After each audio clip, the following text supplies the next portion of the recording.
Alamin ang latest weather update ngayon dito sa Sir Aris Official Weather News Today.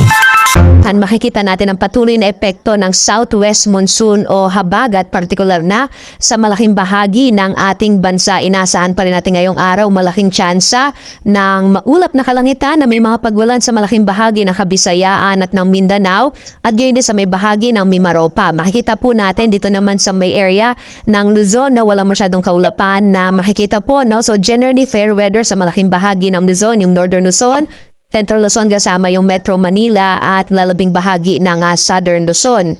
Samantala, makikita din natin na merong pong bagyo sa labas ng Philippine Area of Responsibility, mahigit almost 2,000 kilometers po ito east-northeast na extreme Northern Luzon. Hindi naman ito nasang papasok ng Philippine Area of Responsibility at papalayo na to sa ating bansa.